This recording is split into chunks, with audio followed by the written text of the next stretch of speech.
E-cigarettes are harmful, apparently, and they should be regulated to protect children. That's what the World Health Organization is saying, and they're recommending that non-smokers should be stopped from starting to use e-cigarettes. They worry the different flavours on offer could also be marketed towards young people and hook children on nicotine. Well, we're joined by Conservative MP for North West Leicestershire, Andrew Bridgen. Thanks for joining us, Andrew. This is, to me, quite ridiculous. I thought we were supposed to be promoting e-cigarettes. I thought they're 95% safer than sort of tobacco smoke. What's the World Health Organization doing? Are they even an organisation we should trust for advice anymore? Well, I think they're conflating two issues, which is the smoking of tobacco products, which we know is extremely harmful, leads to all sorts of problems, and an addiction to nicotine itself and its delivery. We know it's highly addictive, as I know myself, and we shouldn't be encouraging young people to take it up. But e-cigarettes and vaping are a harm reduction measure, as you say, Mercy, 95% safer than smoking. And indeed, the WHO recommend nicotine delivery systems as part of smoking cessation. I'm thinking of nicotine patches that deliver nicotine through the skin, or nicotine gum. So there's a certain contradiction in their statement and their actions. And I think calling e-cigarettes harmful is in fact harmful itself, because it's a lot better for those of us who are addicted to nicotine to get it that way rather than smoking conventional cigarettes. Clearly, we don't want young people to take up this addiction, and the age-related restrictions on purchase of these products should be rigorously enforced at all levels. Yeah, I think that if we compare a country like the United Kingdom, which has encouraged vaping as this harm reduction strategy, with one like Australia that has banned vaping, and indeed some American states that have made moves to restrict the sale of vaping, actually the rates of smoking have fallen far less quickly in those countries compared to the United Kingdom. Would your advice to the government be to just ignore the WHO on this issue and continue our relatively independent and actually fairly successful, by the looks of it, strategy? Yes, we're on the right track. If you'll excuse the pun, I think this is a bit of a smoke screen from the WHO.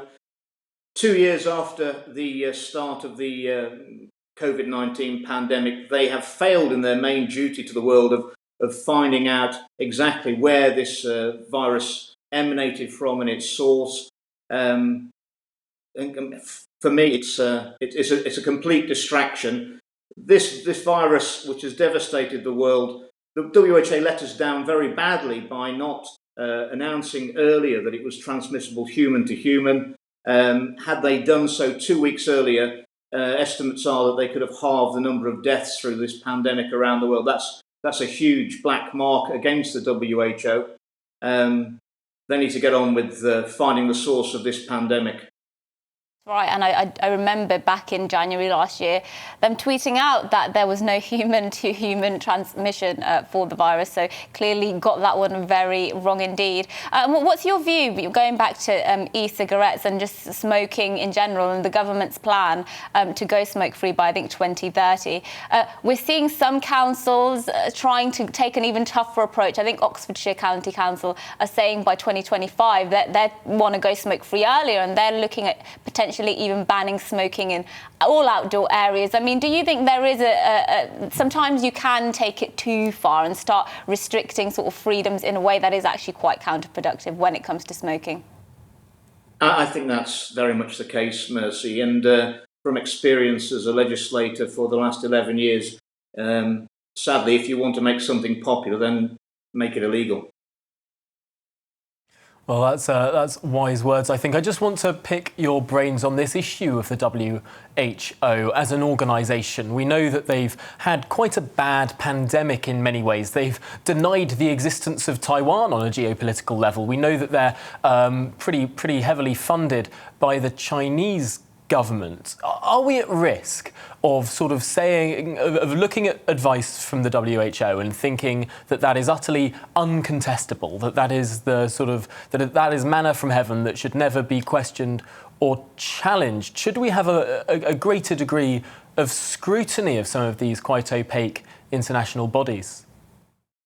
I think we should, and I think, as another old adage is, always follow the money. Who's funding the WHO? What we know is that the Chinese Communist Party are funding a lot of it, and that may explain why its reluctance to come to the conclusion that many of us came to a very long time ago, that the COVID-19 virus came out of the lab in Wuhan, either as a form of bioweapon or of enhancement of function, experimentation. And we need to know the answers to this, because this is the big threat to our civilization and our society. Well, Andrew Bridgen, thank you so much for your thoughts on vaping and the WHO in general this morning on GB News. Thank you. Thank you.